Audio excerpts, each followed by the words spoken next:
തെരഞ്ഞെടുപ്പ് വിജയത്തിന് ശേഷം ഇവിടെ പുതുപ്പള്ളിയിൽ ഉമ്മൻചാണ്ടി സാറിൻ്റെ കബറിടത്തിൽ വരണം എന്നുള്ള വലിയൊരു ആഗ്രഹം ഉണ്ടായിരുന്നു. അതുകൊണ്ടാണ് ഇന്നലെ റിസൾട്ട് അറിഞ്ഞതിന് ശേഷം ഇന്ന് തന്നെ ഇവിടെ വന്നത്. ഞാൻ ആദ്യമായിട്ട് MLA ആവുന്നത് 2011-ലാണ്. അന്ന് തൃത്താലയിലടക്കമുള്ള വിജയത്തിൻ്റെ ഭാഗമായിട്ടാണ് ഉമ്മൻചാണ്ടി സാറിൻ്റെ നേതൃത്വത്തിലുള്ള ഒരു സർക്കാർ കേരളത്തിലുണ്ടായത്. ആ കാലങ്ങളിലൊക്കെ അദ്ദേഹത്തിൽ നിന്ന് വലിയ സ്നേഹവും പിന്തുണയും പരിഗണനയും ലഭിച്ചിരുന്നു. വ്യക്തിപരമായി മാത്രമല്ല, ഞങ്ങളുടെ നാടിൻ്റെ വികസന കാര്യങ്ങളിലും വലിയ ഒരു പിന്തുണ മുഖ്യമന്ത്രിയായിരുന്ന അദ്ദേഹത്തിൽ നിന്ന് ലഭിച്ചിരുന്നു. ഇന്ന് വീണ്ടും ഒരിക്കൽ കൂടി UDF-ൻ്റെ ഒരു സർക്കാർ കേരളത്തിലുണ്ടാകുമ്പോൾ ഒരുപക്ഷെ മുഴുവൻ കോൺഗ്രസ്സുകാരും മുഴുവൻ UDF-കാരും ഏറ്റവും കൂടുതൽ മിസ് ചെയ്യുന്നത് ഉമ്മൻചാണ്ടി സാറിനെ ആയിരിക്കും എന്നുള്ള കാര്യം സംശയമില്ല. അദ്ദേഹം മുന്നോട്ട് വെച്ചൊരു വലിയ മാതൃകയുണ്ട് പൊതുപ്രവർത്തനത്തിൽ. ഏറ്റവും സാധാരണക്കാരെ ചേർത്ത് പിടിച്ചുകൊണ്ടുള്ള ആ പൊതുപ്രവർത്തനത്തിൻ്റെ ഉദാത്ത മാതൃകയെ എത്രത്തോളം പിൻപറ്റാൻ സാധിക്കുമെന്നുള്ളതാണ് നമ്മുടെയൊക്കെ മുമ്പിലുള്ള ഏറ്റവും പ്രധാനപ്പെട്ട വെല്ലുവിളി. തീർച്ചയായിട്ടും അത് ഞങ്ങളുടെയൊക്കെ മനസ്സിലുണ്ടാവും. ആ നല്ല പാതയിലൂടെ മുന്നോട്ട് പോകാൻ കഴിയണമെന്നുള്ളതാണ് ഇവിടെ നിൽക്കുമ്പോൾ മനസ്സിലുള്ള പ്രാർത്ഥന.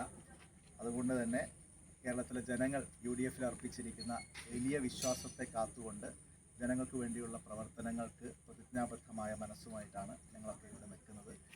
അതിനെല്ലാവരുടെയും പിന്തുണ ഉണ്ടാവണം, അനുഗ്രഹാശിസുകൾ ഉണ്ടാവണം എന്ന് ആത്മാർത്ഥമായിട്ട് ആഗ്രഹിക്കുകയാണ്, പ്രാർത്ഥിക്കുകയാണ്.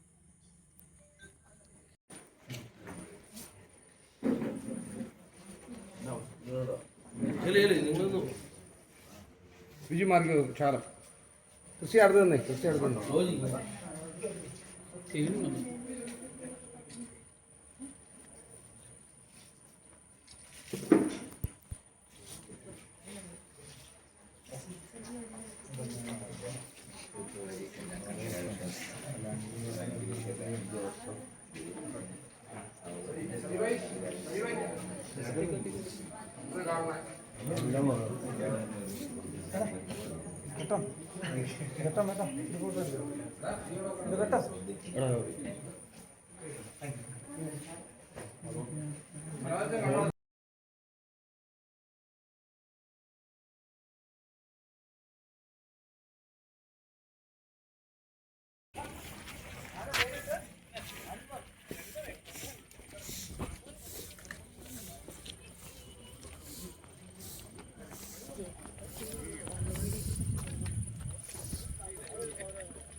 മഴയൊക്കെ തിരുനാൾ പോയിട്ട് വരും. അപ്പം ആയിക്കോട്ടെ.